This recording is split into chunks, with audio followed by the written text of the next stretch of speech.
Freight traffic booming in Russian Arctic, official. Maritime cargo shipping along the Northern Sea route has exceeded Soviet-era highs, according to a government minister. Cargo shipments via Russia's Northern Sea route, NSR, are growing steadily and surpassed 30 million tons last year, according to the Minister for the Development of the Far East and Arctic. Alexei Cherenkov reported to Russian President Vladimir Putin on Wednesday that freight traffic along the Arctic route had shot up from 4 million tons in 2014 to 34 million tons in 2022, which is 5 times higher than the record of the Soviet era.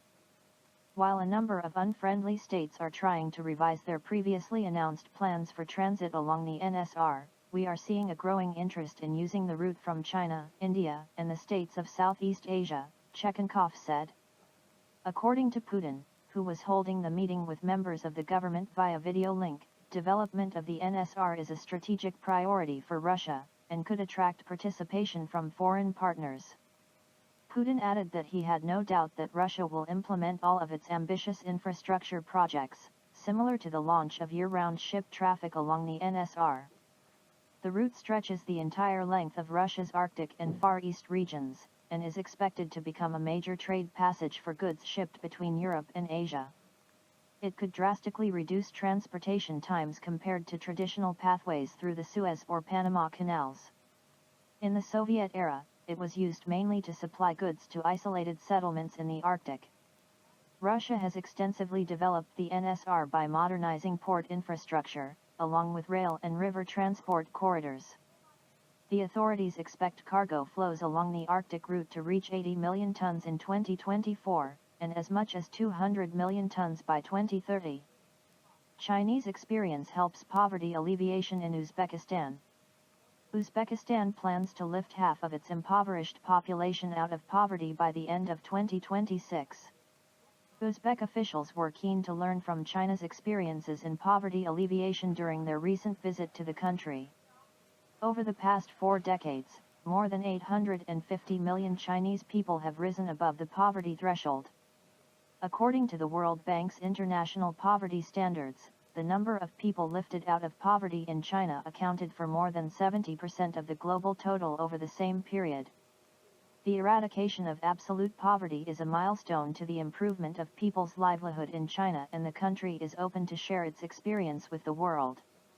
Chinese Vice Premier Liu Qiuzhong met with Uzbek Deputy Prime Minister Jamshid Kukharov in Beijing last month to share the Chinese experience on poverty alleviation. Following the meeting, Kukharov and his team made a visit to southwest China's Yunnan province.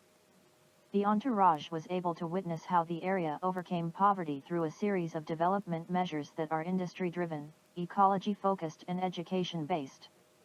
The field trip greatly enriched the team's understanding on how poverty alleviation methods can be applied in Uzbekistan, according to Kukharov.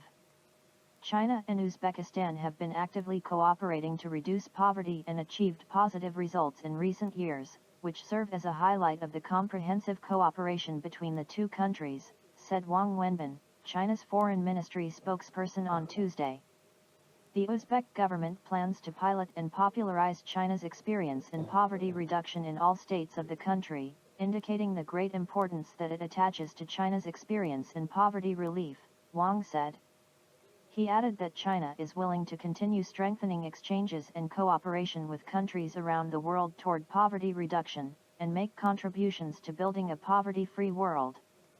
Uzbek President Shavkat Mirziyoyev will pay a state visit to China in conjunction with the China-Central Asia Summit this week, where more poverty reduction cooperation between the two countries will be discussed. Dollar dominance coming to an end, Jim Rogers. U.S. policies and mounting concerns over creditworthiness are dragging down the greenback, the investor says. The U.S. dollar is losing its leading global position, as Washington has become the world's largest debtor, famed investor Jim Rogers told the Sputnik news agency on Wednesday. The co-founder of the Quantum Fund noted that more and more countries are becoming hesitant about the greenback, as deep reliance on its use can lead to multiple problems. Many friends of America are moving, trying to find something to compete with and ultimately replace the U.S. dollar, Rogers said in an interview with the Russian outlet. According to the investor, an international currency should have an absolutely neutral status, and the lack of neutrality demonstrated by the White House, along with growing concerns over U.S. creditworthiness, have deprived the greenback of that quality. Many people are starting to say, wait a minute, I don't know if we want to use that money, because it will have a problem someday, he said. But also, the world's international currency is supposed to be completely neutral. Anybody can use it for anything you want. But now Washington is changing the rules. And if they get angry at you, they cut you off. Rogers explained that a growing number of countries are now seeking an alternative to the greenback, adding that the Chinese yuan could replace the US currency as the most common means for conducting international settlements. Russia has been boosting economic ties with China over the past few years, adopting the yuan in international trade. In early April, the Chinese currency replaced the dollar as the most traded foreign currency in Russia. Moreover, the yuan is continuing to penetrate a number of other markets around the world. It will happen. It has always happened. And America's time is coming to an end. The American dollar this time is coming to an end, Rogers concluded. No currency has been on top for more than 150 years. Nobody has always been on top, so it's always happened. China-CEEC Mayors Forum opens in Ningbo.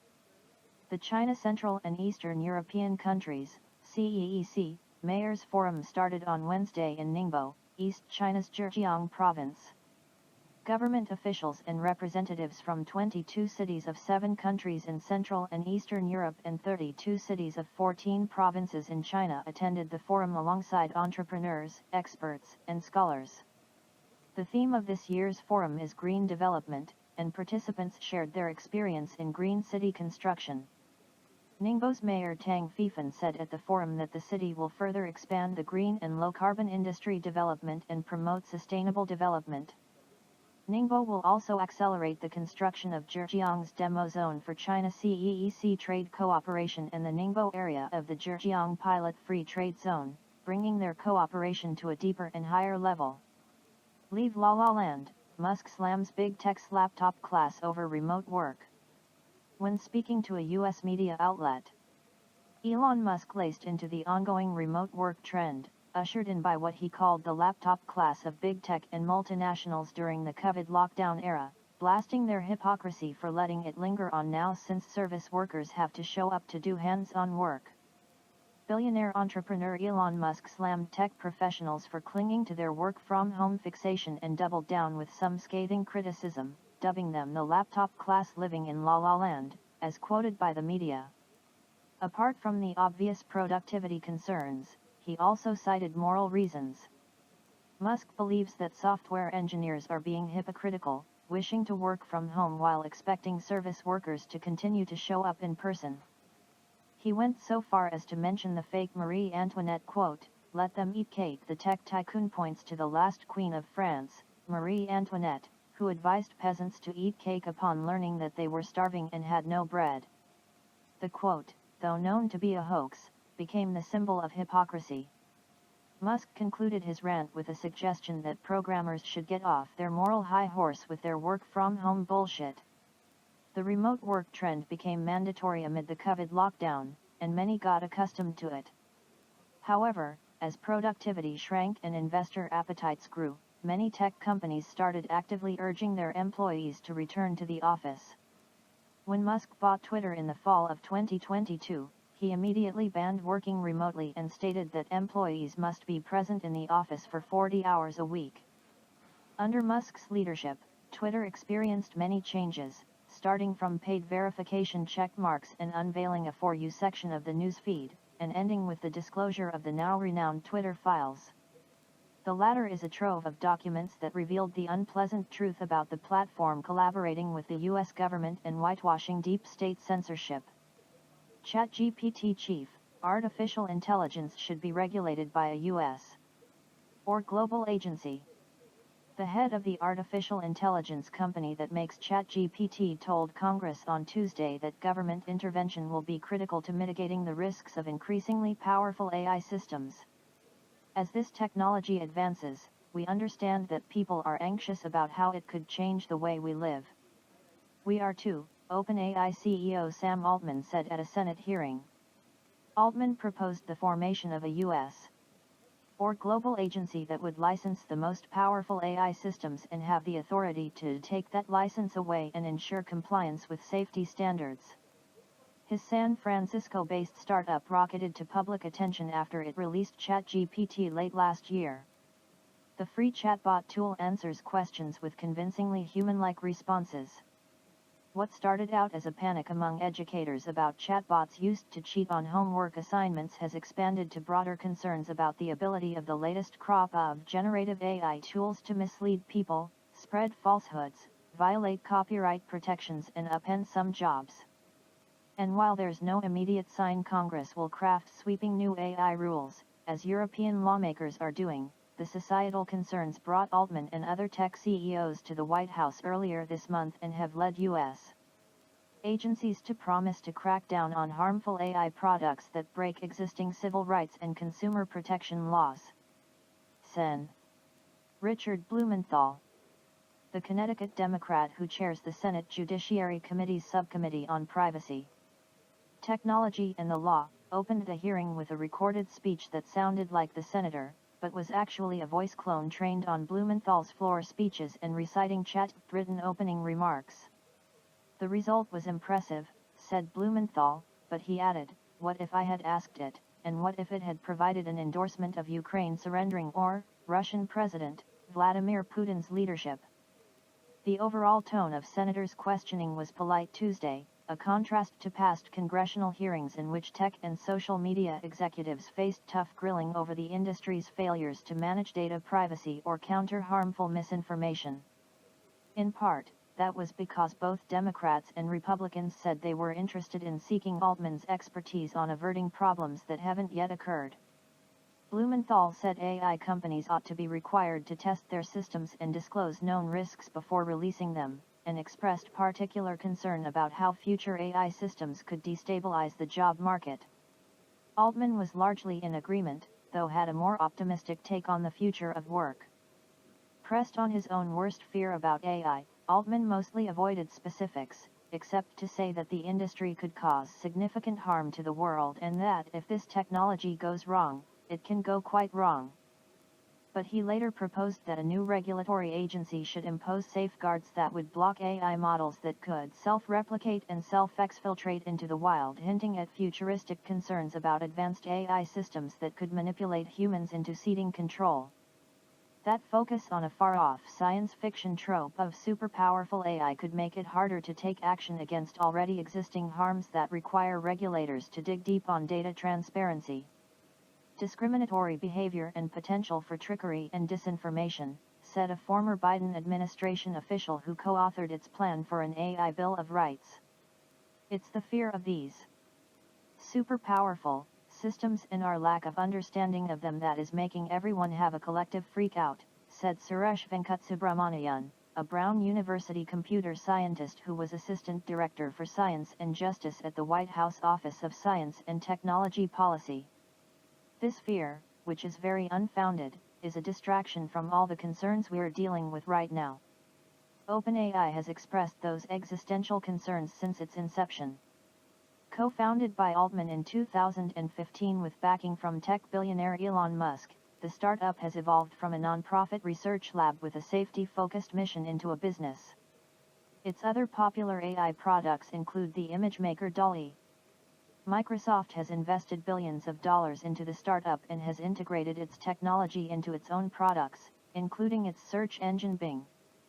Altman is also planning to embark on a worldwide tour this month to national capitals and major cities across 6 continents to talk about the technology with policymakers and the public. On the eve of his Senate testimony, he dined with dozens of U.S.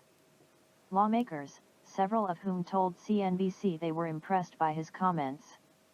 Also testifying were IBM's Chief Privacy and Trust Officer, Christina Montgomery, and Gary Marcus, a professor emeritus at New York University who was among a group of AI experts who called on OpenAI and other tech firms to pause their development of more powerful AI models for 6 months to give society more time to consider the risks. The letter was a response to the March release of OpenAI's latest model, GPT-4, described as more powerful than ChatGPT. The panel's ranking Republican, Sen. Josh Hawley of Missouri, said the technology has big implications for elections, jobs, and national security. He said Tuesday's hearing marked a critical first step towards understanding what Congress should do. A number of tech industry leaders have said they welcome some form of AI oversight but have cautioned against what they see as overly heavy-handed rules. Altman and Marcus both called for an AI-focused regulator, preferably an international one, with Altman citing the precedent of the UN's nuclear agency and Marcus comparing it to the U.S. Food and Drug Administration. But IBM's Montgomery instead asked Congress to take a precision regulation approach. We think that AI should be regulated at the point of risk, essentially, Montgomery said, by establishing rules that govern the deployment of specific uses of AI rather than the technology itself. Moscow and Tehran sign key rail deal. The new route will help diversify international trade flows, according to President Putin. Russian President Vladimir Putin and his Iranian counterpart Ebrahim Raisi have taken part in a signing ceremony, via video link, for an agreement on the construction of a rail line between the Iranian cities of Rasht and Astara, the Kremlin press service reported on Wednesday. The railroad linking the two cities is part of the International North-South Transport Corridor, INSTC, a 7,200-kilometer multi-mode transit system that connects ship, rail, and road routes for moving cargo between India, Iran, Azerbaijan, Russia, Central Asia, and Europe. The $1.6 billion contract to build the Rasht-Astara rail line, a project in northern Iran which will serve as a key cargo transit route within the INSTC system, was signed by Russian Transport Minister Vitaly Savelyev and Iranian Minister of Roads and Urban Development Mehrdad Bajirpash. The unique north-south transport artery, of which the Rasht-Astara Railway will become a part, will help to significantly diversify global traffic flows. Transportation along the new corridor will have significant competitive advantages, the Russian president said. Putin added that the route will substantially cut travel times and costs, and help develop new logistics chains. The 162-kilometer railway will connect the city of Rasht, near the Caspian Sea, to Astara on the border with Azerbaijan. Once completed, it will allow the transport of cargo from the Persian Gulf to the Finnish capital, Helsinki, via the Russian city of St. Petersburg. Putin also noted that the new rail section will make a tangible contribution to ensuring global food security. The new highway is intended to be used, among other things, for the transportation of food and other products of the agro-industrial complex, which will be intended both for consumers in Iran and for the countries of the Persian Gulf and Africa, the Russian president explained. Analysts have said the north-south corridor could become a safe alternative to the Suez Canal to protect trade flows from geopolitical fallout. Existing transport infrastructure has been historically focused on the east-west connection, but new routes are gaining prominence due to global shifts in world markets towards China, Southeast Asia, and the Persian Gulf. The construction of the INSTC began in the early 2000s, but efforts to develop it have intensified in light of Western sanctions, targeting both Russia and Iran. The restrictions have forced Moscow to shift its trade flows from Europe to Asia, Africa, and the Middle East. China's economic recovery boosts global oil demand, IEA says. Amidst an ongoing global shift towards greener forms of energy, the International Energy Agency, IEA, has predicted that global oil demand will rise more than previously anticipated, partly due to China's economic rebound. World fuel consumption will increase by 2.2 million barrels a day in 2023, about 200,000 a day more than forecast before, to a record 102 million, the IEA said in its monthly report. The IEA anticipates that global oil demand will reach pre-pandemic levels by the end of next year, with China's rapid recovery contributing to the surge in demand. The IEA report highlights the current demand for fossil fuels, even as countries and companies around the world are working towards carbon-neutral initiatives. The Chinese recovery has been faster and stronger than expected, and in March, Chinese demand reached an all-time high, Toril Bosanai, head of the agency's oil market division, said in a Bloomberg television interview. China's continued growth and increasing role in global markets serve as a reminder of the country's importance in the current global economic landscape. While oil market developments indicate that the global market may be shifting, the potential of China's economic growth cannot be ignored. Putin, Raisi sign agreement on construction of $1.6 billion Rasht-Astara Railway. The launch of the Rasht-Astara Railway in Iran will allow diversifying global traffic flows, and such transportation will have competitive advantages, Russian President Vladimir Putin said. Putin is taking part in the ceremony of signing an agreement on the construction of the railway, which is a part of the international North-South Transport Corridor, via a video link together with Iranian President Ebrahim Raisi. I would like to emphasize that the unique North-South Transport Corridor, of which the Rasht-Astara Railway will become a part, will help to significantly diversify global traffic flows. Transportation along the new corridor will have significant competitive advantages, Putin said at the ceremony. Moscow hopes that the agreement between Russia, Iran, and Azerbaijan on cooperation in the development of railway and cargo transportation will be signed promptly, Putin added. West fueling Ukrainian financial woes, Moscow. Debt has already surpassed 89% of GDP and will continue to rise, Russia's envoy to the UN warns. Western financial measures are leading Kiev into a sovereign debt crisis, with the burden expected to exceed Ukraine's GDP by the end of the year, the Russian ambassador to the UN has warned. We will hear a lot today about the solidarity of the Western community with Ukraine, the readiness to support it as long as it takes. However, it is necessary to understand that this support is taking Ukraine to the brink, Vasily Nebenzia told the UN Security Council on Monday.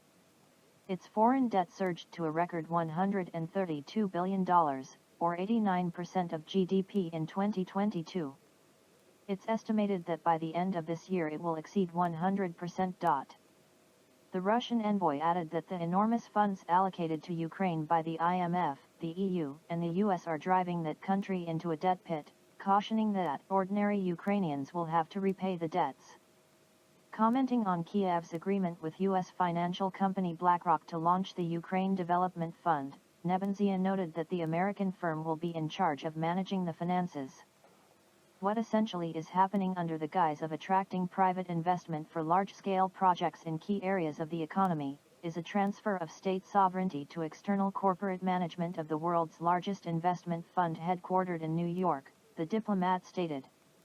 Ukrainian President Vladimir Zelensky has pushed Western leaders to provide more and more cash to sustain the economy and military. He previously told the World Bank and the International Monetary Fund that the country would need $55 billion in 2023 to cover the estimated budget deficit and rebuild critical infrastructure amid the conflict with Russia.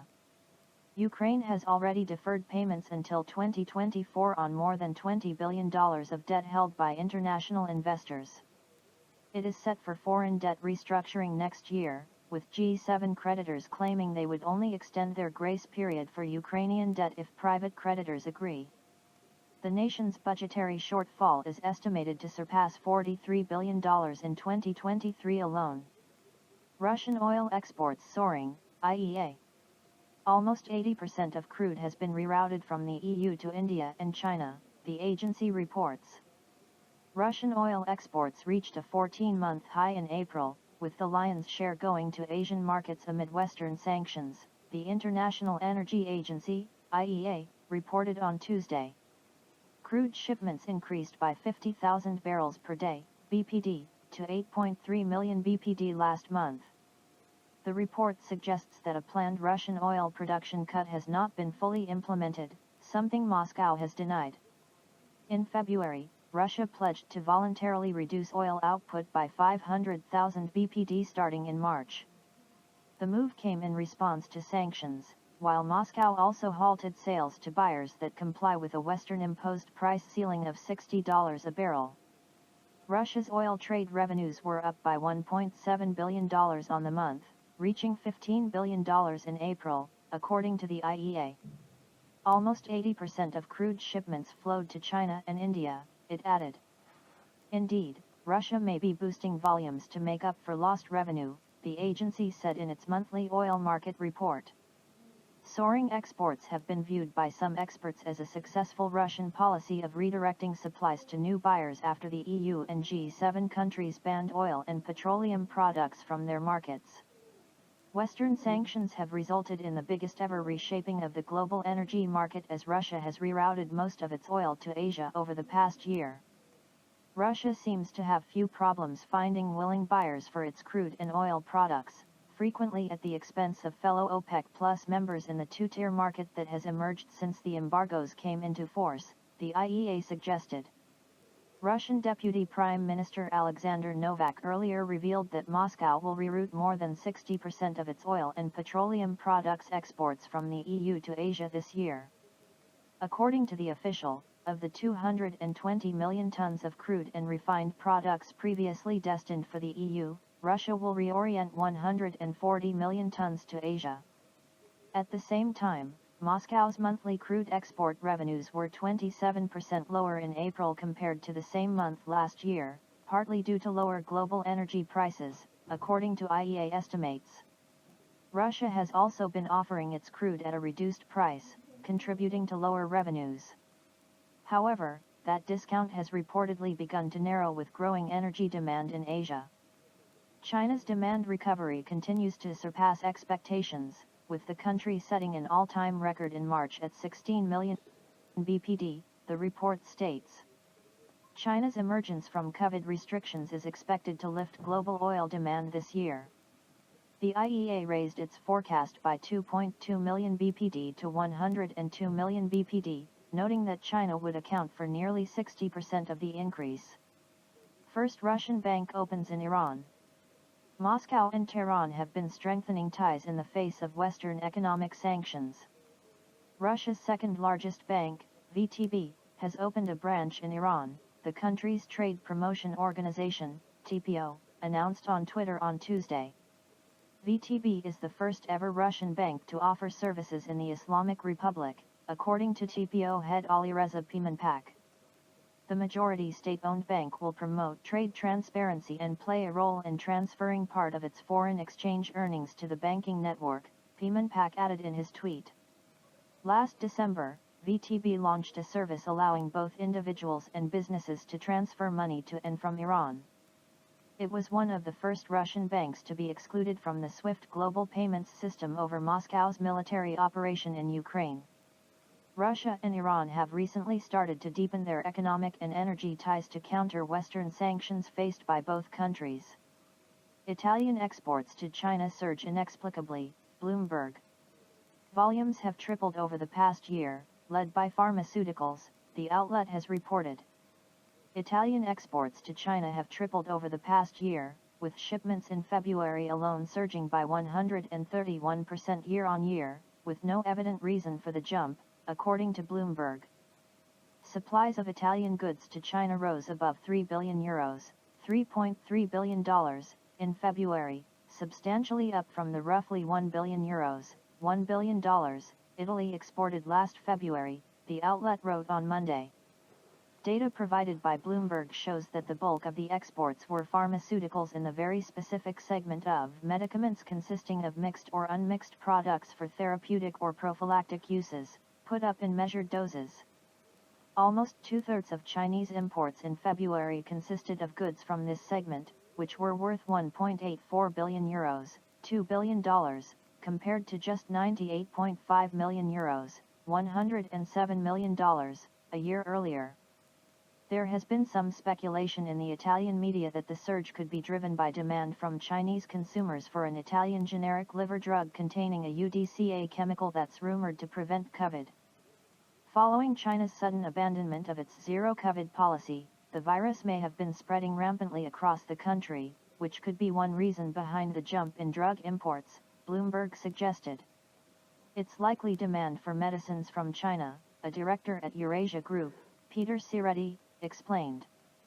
Larger Italian pharma producers are shipping as much Italian-made product as they can. And perhaps some are moving German and other European Union-produced medicine into Italy for re-export to China too.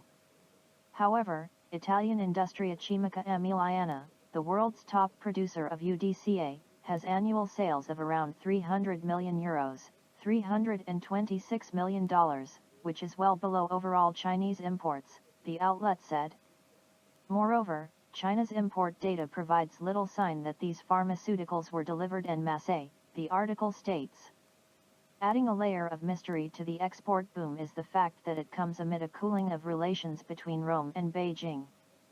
Italy is planning to hold talks with China on potentially quitting Beijing's Belt and Road, BRI, infrastructure and investment project, the Financial Times reported last week, citing government officials. Rome became the only G7 country to sign up to the pact in 2019, sparking harsh criticism from Washington and Brussels. Bloomberg reported last month that Italian Prime Minister Giorgia Meloni intended to make an announcement on Italy's participation in the BRI before the G7 summit in May, but was still undecided as to whether the Memorandum of Understanding should be scrapped or renewed.